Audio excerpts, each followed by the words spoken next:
All right, we are back for part 2. Let's finish this wheel bearing job on Carlos's 5th Gen 4runner. We're gonna put the new bearing into the backing plate. You could only get this thing on one way based off of the bolt pattern. I don't think you can mess this up, but you could certainly try. We're gonna have to flip it over and see how we're gonna seat these knurled bolts into this bearing housing. Sean came up with a good idea just using one of my plastic 2x4s. So we're gonna put it like this and then flip the assembly down. I've got a big brass drift and a brass hammer. I'm gonna put it on the stud and then drive it home.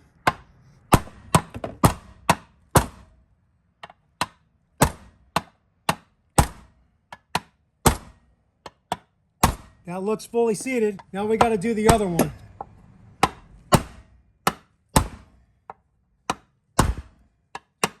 One more for good measure. All right, we're going places.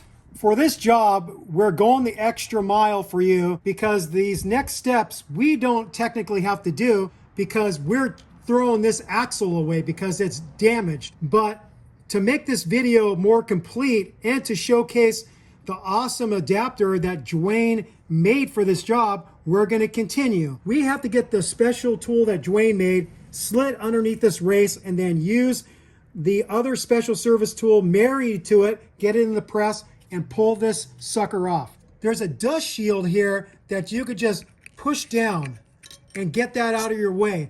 And that is imperative so you can get the special service tool in here. So I'm just pushing this down with a punch. I didn't even really have to use much force at all. There's another ring attached to that first piece that I have to hammer off. There we go. Now I'm gonna grab Dwayne's tool and slide it in place. This is the special tool that Dwayne made to be able to get off this race. You're pretty much gonna have this race stuck on yours unless you're incredibly lucky, and then you should just go right out and buy a lottery ticket because you're gonna win. This is going to slide underneath the race. Dwayne made this as strong as he possibly could. So he wanted the thickness of this as thick as possible so it would be able to hold the force necessary to pull this race off. You might find that it's a little bit hard to get in place, but if you just tap it in place with the hammer, it will slide home. Now we grab the special service tool, the main tool, slide it over. And then we have to get our nuts and washers on there. I'm cinching these up with a 17mm box end. We're back at the press. I'm gonna slide this underneath, get it kind of centered. Carlos is on the other pin. We're gonna release the pins. We're gonna slide it down together. At the height we are with the cross member, we're gonna screw this screw bar back in. Gotta close off the valve. Gonna finger bang this thing down.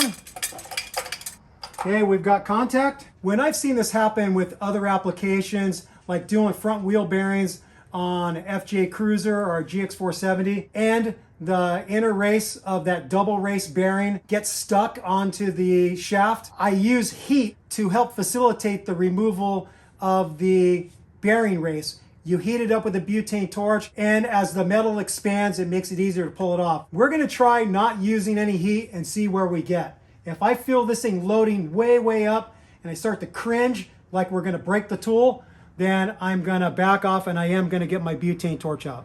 Here we go. It's already moving. Okay, no heat necessary.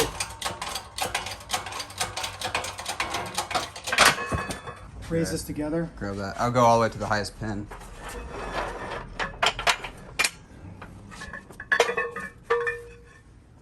Dun, dun, dun, dun. So you can see the bearing race is still captured in the special service tool. And we now have the axle completely free of everything you would need to take off on a normal job. But when Carlos bought the parts for this job, it wasn't suggested to him to buy the wheel lug nut studs. So we're gonna drive these studs out of the axle flange to save Carlos some money. We have the axle supported on my bench vise. We have some aluminum plates, so it's not gonna mar up any of the metal. And I'm just using a brass hammer and I'm hammering it out. Doesn't really take that much force. Now that we removed the lug nut studs, we could show you something that's pretty cool. This is an oil deflector, and what this does is if your inner axle seal fails and gear oil is getting past, it could travel through the bearing and eventually come out on this side. And the oil deflector's purpose is to direct the gear oil away from the brakes and out the face of the rotor.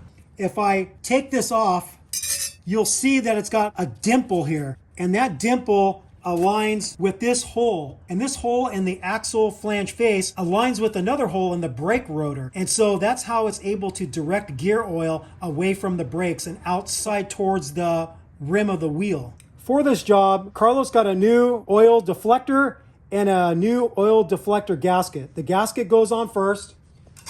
You line up this flat edge with the 3 holes that are close together. You have 2 choices, one on this side and one on the other side. We're just gonna align it like that. We put the oil deflector over the top, line up the holes, and then now we gotta get our wheel lug nut studs driven in. I'm gonna use a brass drift in order to drive them through. I'm just a little bit scared of missing with the hammer and denting this oil deflector. And then Carlos is supporting the axle shaft so it doesn't flop around on me. Here we go. I've got this one started, but I don't want to get it all the way tight yet. I want to get another one started first and then drive those home just to make sure I get the proper alignment of the deflector and its gasket.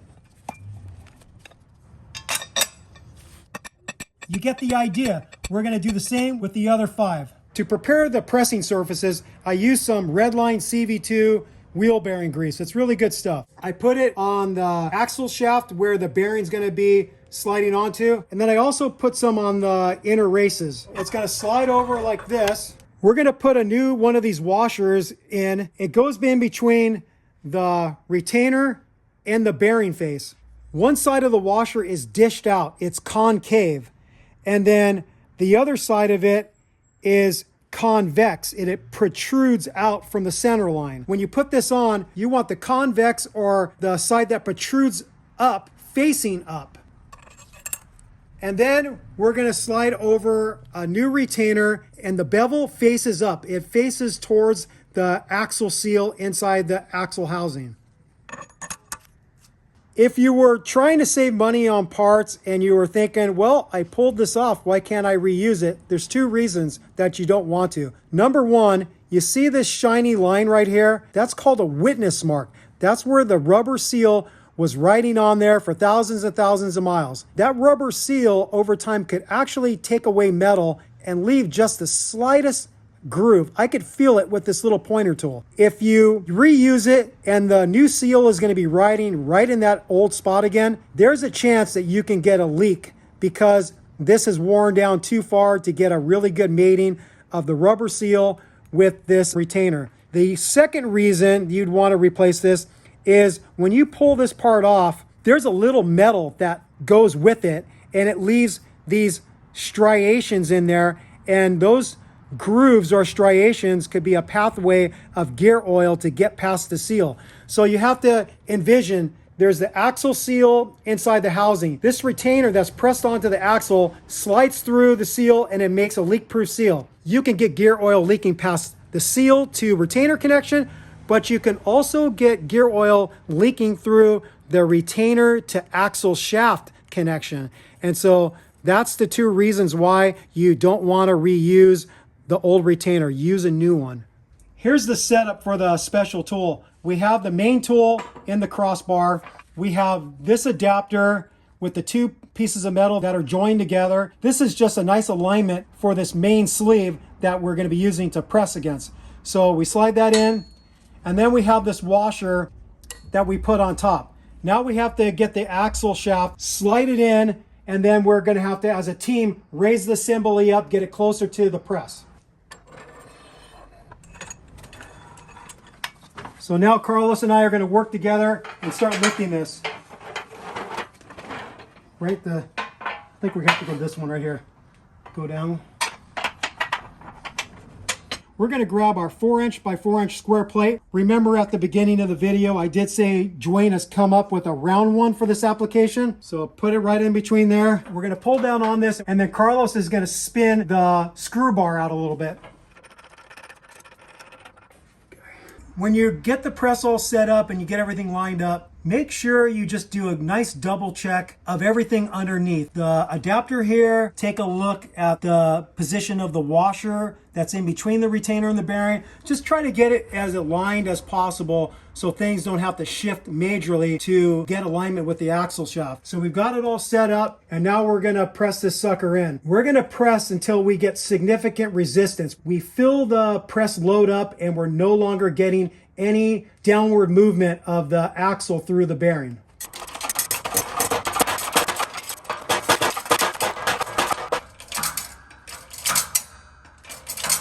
Okay, it loaded up. That's it. And we'll be able to confirm that once we get the axle out of the special service tool. If the snap ring groove in the axle shaft is fully exposed above the retainer, we know we're good. We've got a new snap ring. I'm going to slide it over. And then I'm going to do my level best to only expand it just enough to get it slid down into the groove. I don't want to go crazy with my snap ring pliers because I don't want to expand it out and make it loose. I'm pushing with my left hand while expanding with my right with the tool. There it is. It's in place. And then one thing you can do to confirm that you have it in properly, if you could spin it like this, that means you're in the groove, man. You're in the groove. Groovy.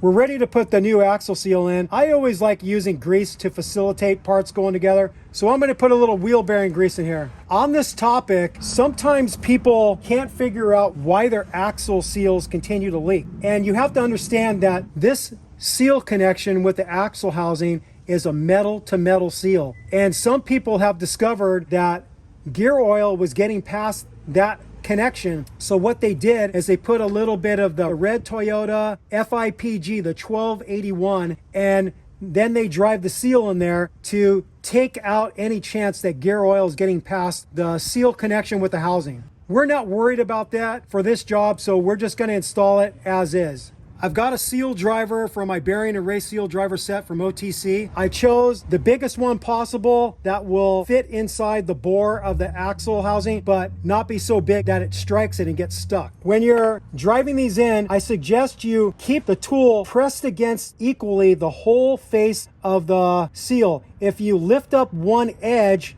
then you could end up denting it and you'll ruin the seal.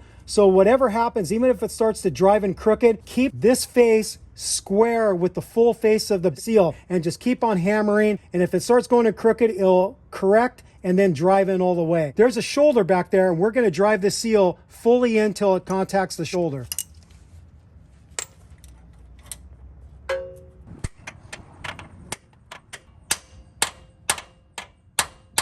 That sounds solid. I think it's all the way driven home. Does that look like it was before? That looks like it's driven in further, huh? Well, we're gonna know when we put the axle in. As a double check to make sure we have the proper mating of the retainer with the seal, we're gonna put some Sharpie marks on here, and then we're gonna stick the axle in and see where it's wiping away the Sharpie mark. There's really only one way to get the retainer on, and that's fully seated to where you can get the snap ring in place. We're pretty sure that the seal has to be driven fully into the axle housing. There's really no room for error, but just for my own sanity, I want to double check and make sure we have a proper mating. We're ready to slide the axle shaft in. One thing we have to do is put this O-ring right here. This is just a weather seal to where water can't travel in from this connection of the axle to the axle housing. So that's all that's for. I like to put a little bit of grease here just to lubricate it a little bit. You don't really have to do this, but I like to do it.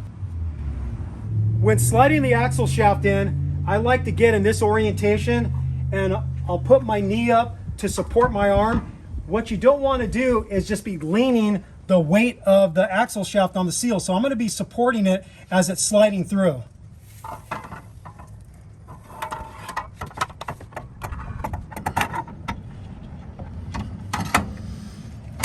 I'm going to get the 4 17mm nuts on. I'm going to cinch them up snug, and then we're going to spin the axle and then pull it back out to see where the seal is riding on the retainer. The axle is bolted up. I'm going to spin it several revolutions to make sure I'm going to be able to see where that seal is riding on the retainer. Okay, that should be enough. Now I'm just going to take the nuts off and pull the axle back out so I can see the retainer. Driving in the seal completely was a mistake.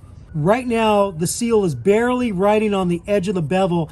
That is not where we want it. We want it in this area on the polished shoulder. The mistake we made is when we took the seal out, we didn't pay close attention to how deep the seal was inserted into the axle housing. So we learned from our mistake. We got a new seal and we're gonna drive that in to the first step. And we'll show you where that first step is inside the axle housing. So just to reiterate, we drove this seal into the big shoulder in here and we thought that seemed logical, but that is not accurate. There's a first little step right here, and the edge of the seal needs to be only driven into that first step right here. So we've got another seal partially installed. 9 times out of 10, they start going in crooked. I'm just gonna put this plate on here and I'm gonna drive it to where the seal is at least flush with this part of the axle housing.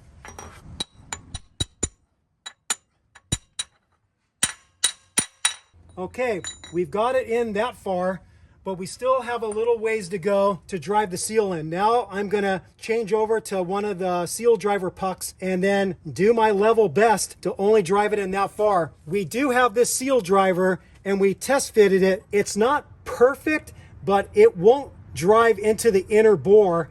It will stop right at the edge. So we think this is the best thing that we have. It's a 76 millimeter driver puck.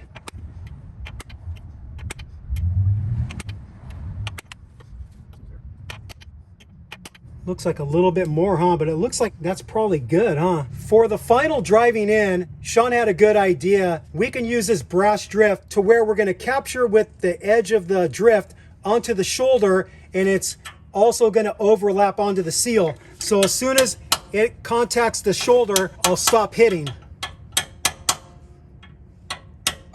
And you could tell the difference in sound. When it gets to a duller and solid sound, you know you're done. That's done.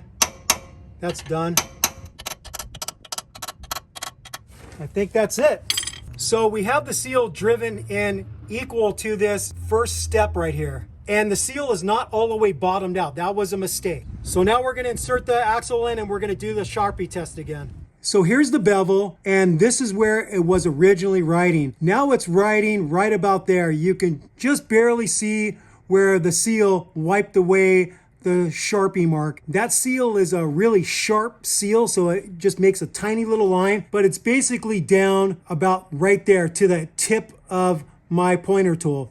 So that's good enough. That is well within the polished shoulder where you want the seal to be riding. In comparison, you can see where this one was, and it's close to about the same depth. We might have gotten the seal in a little bit further than it was originally from the factory, but it's about the same spot. You can see that this witness mark is a little bit wider, and that's from just a little bit of bearing movement. We've got it good enough, so we're now gonna bolt up the axle again and torque it to spec. The torque spec for the 4 axle housing bolts is 44 foot-pounds.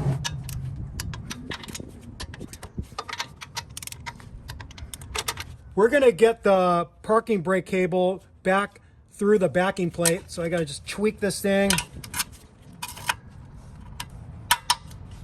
Okay, that's in there. I'm gonna get the 2 little 10 millimeter bolts started and just cinch them up snug. I'm not gonna try to torque these. I don't really care what the torque spec is. I'm just gonna use a 1/4 inch ratchet and go by feel. Now we're ready for the fun part, the struggle. And we hope it isn't as much of a struggle as we anticipate, just based off of people we know that have done this job. We're gonna grease the friction points of the shoes. So one is either side of this pin right here that the shoes come up in contact. Another one's right here, another one right here, and then we have to go down further so you can see those. There's another one here, and then jump over the other side. And then here, here, in here. They're basically little raised edges that you can see once you get in here with some brake cleaner and a rag and clean it up. I'm gonna lubricate it with some brake and caliper grease, synthetic from CRC. After greasing all the areas that need grease, we put the brake shoe retaining pin with the spring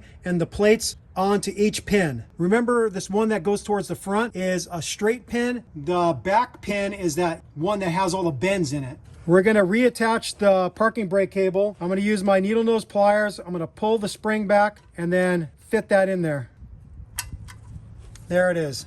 We're gonna swing this up, and here's where it gets fun. Getting the retaining spring and pin and the little plates in the right place, it is really hard. We did think of trying a trick where you wrap the spring in baling wire, you keep it compressed, and then you run the baling wire through this hole, and then you're able to get the shoe behind the spring. What we did is I just got my hands in there, my index finger and middle finger. I compressed the spring while Sean rotated it up, and I had just enough room with my fingers to slide the pin into the slot, and then we were able to slide this bottom clip in and hook it into the hole, and it worked. It wasn't easy, but we didn't have to resort to that baling wire trick. And if you do a search on YouTube, you'll see the guy's video of using the baling wire. Now that we have the rear shoe in place with the retaining spring, we're gonna get this bottom spring in place. It hooks in right here, and then it hooks into the other shoe right here. We're just gonna let that hang for a second, and then we're gonna get the adjuster back in place.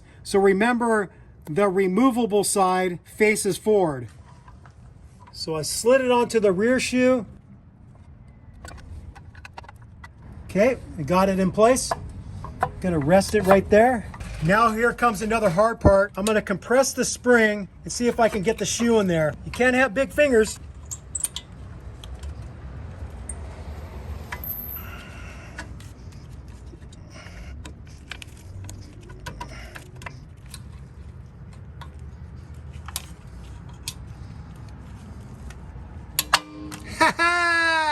Eat it! Wasn't the, wait a minute, the spring was supposed to be behind the adjuster.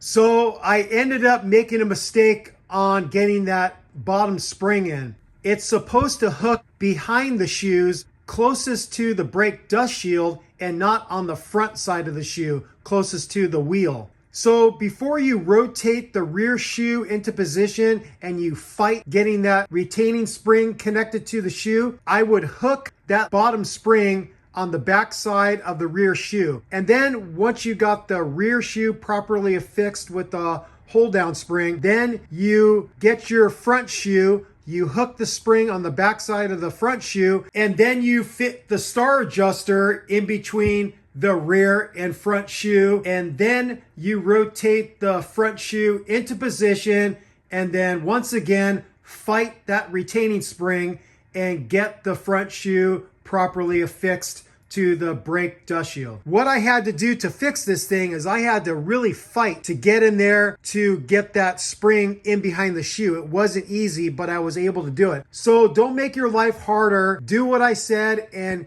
get that spring hooked in behind the shoes before you get everything reaffixed. We also got this piece in here. This is not so hard to get in place. With both shoes affixed with the retaining springs, I just slipped it in there and then aligned it with the slots, and then now it's ready to go. The last step is we got to get the return springs in, and they hook into these holes right here.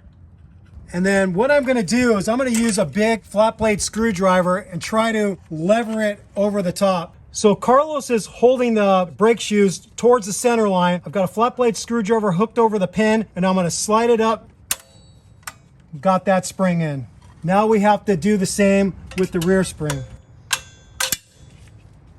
There it is. I cleaned off the back of the braking surface, slide the rotor on, and I could tell that this parking brake is a little loose because it's fully bottomed out right now with the adjuster. To make the parking brake tighter, I'm turning the star adjuster and I'm moving the star adjuster up.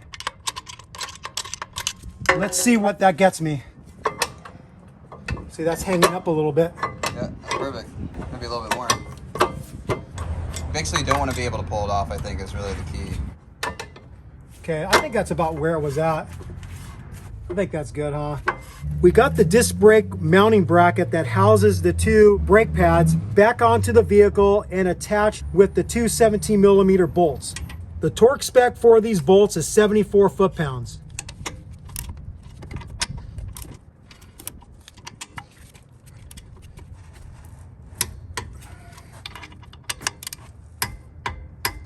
Okay, those are torqued to spec. Now we got to get the caliper in place.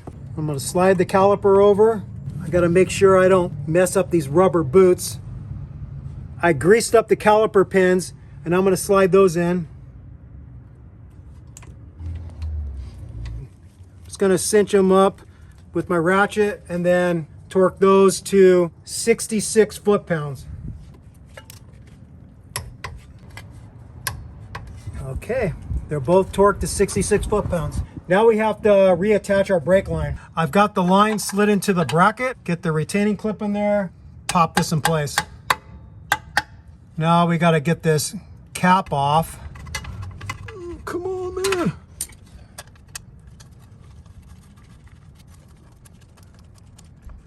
I'm just going to cinch it up snug with the open end. Now I'm going to switch to the flare nut wrench. And that's good and tight.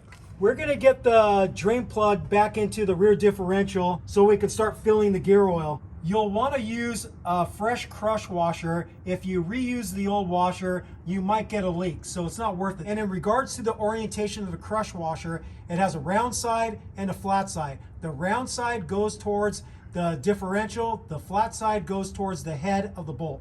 We're not going to bother torquing that to spec. We're just going to use a 1/2-inch ratchet, 24mm socket, and go by feel. We're going to reinstall the ABS sensor. I like to clean it up and then put a little grease on this O-ring to where the next time you got to pull it out, it's easier to get it out. I don't want it on this end of the sensor here, but I do want it on the O-ring. So then I'm going to insert it in there. And then I got to get my 10mm nut in place. No torque spec for this. I'm just going to go by feel with a 1/4-inch ratchet. For the brake bleeding on this 5th Gen 4Runner, the ignition key needs to be in the on position to power the brake booster. Carlos is in the driver's seat. He's going to depress the brake pedal and hold pressure on it. While I get to the bleeder nipple on the driver's side rear caliper, I'm going to open it up until I don't see any more air out, and then I'm going to close it off. It shouldn't take much because we didn't lose that much fluid. So depress the brake pedal, Carlos. I think that's it. I don't see any air. You can release. The last thing we did is we got the wheels back onto the axles. We got the lug nuts on and just cinched up snug. We jacked up underneath the rear end.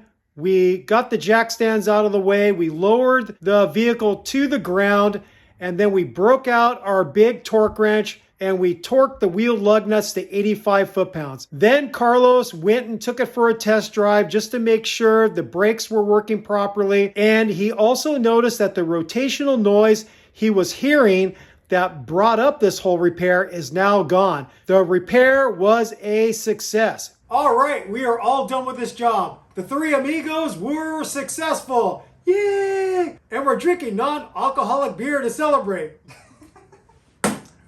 Hands down, Dwayne in Omaha, Nebraska makes some awesome special service tools for these rear axle seal and bearing jobs on Toyota and Lexus vehicles. Nobody else makes tools as good as Dwayne for this application. Again, please buy from Dwayne, made in the USA in Omaha, Nebraska.